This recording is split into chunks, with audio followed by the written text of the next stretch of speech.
চলছে, আলোচনা তো চলছে, তাদের যেই কিছু মানে দৃষ্টিভঙ্গিগত এবং ইসলামিক দৃষ্টিকোণ থেকে কিছু বিভ্রান্তিকে কেন্দ্র করেই এই বিরোধের সূচনা, এবং সারা পৃথিবী জুড়ে আলেম সমাজ এবং যেই আমাদের সারা দুনিয়াতে আমাদের যে তবলিগের কাজ এবং সেই তবলিগের কাজের যে মূল কেন্দ্র, সেই জায়গাকে কেন্দ্র করে বিশেষ করে দারুল উলুম দেওবন্দ, যে দেওবন্দ থেকে মূলত এই কাজের মানে একেবারে স্পিরিচুয়াল যেই জায়গাটা, সেখান থেকেই এই বিষয়ে একটা মীমাংসা এবং একটা ঘোষণা দেওয়া আছে।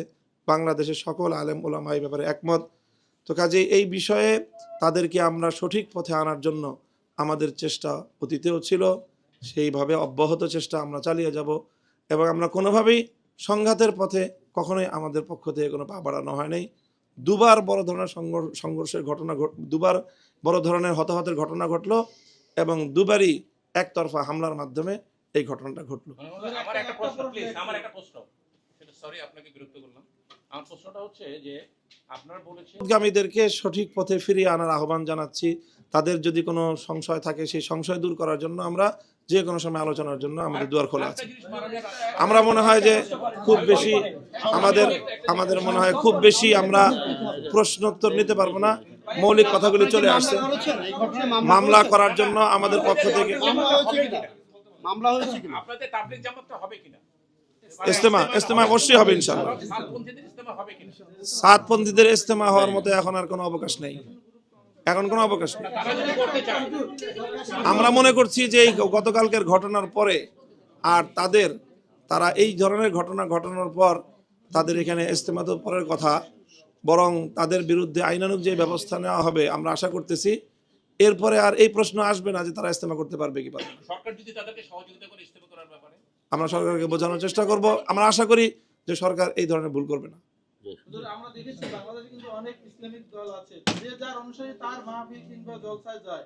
এখানে যদি ছাদ সাহেব আসে, তার অনুসারীরা যাবে, এখানে তো মূল দ্বন্দ্বটাতে সে আসতে পারবে না এটা নিয়ে। তো সেখানে আপনাদের আসলে এখানে বিষয়টা হলো যে এখানে ইজতেমার মাঠ কাকরাইল মসজিদ এটা নির্দিষ্ট একটা কাজের জন্য বরাদ্দ, সেটা হলো তবলিগের কাজ।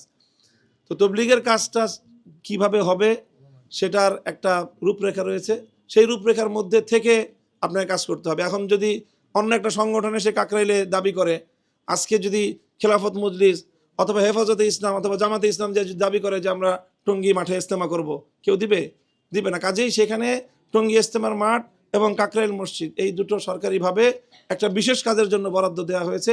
আমরা মনে করি বাংলাদেশের সকল আলেমরা একসাথে একযোগে এটা মনে করে যে আসলে মূলত তারা তবলিগ জামাতের নামে যেই কাজ, তার মূল নীতি থেকে তারা বিচ্যুত হয়ে যাওয়ার কারণে তারা আর তবলিগের এই কাজ জায়গাগুলো ব্যবহার করার নৈতিক অধিকার রাখে না। জি, আমি বলেছি, আমার কথার জবাব দিয়েছি আপনার কথা।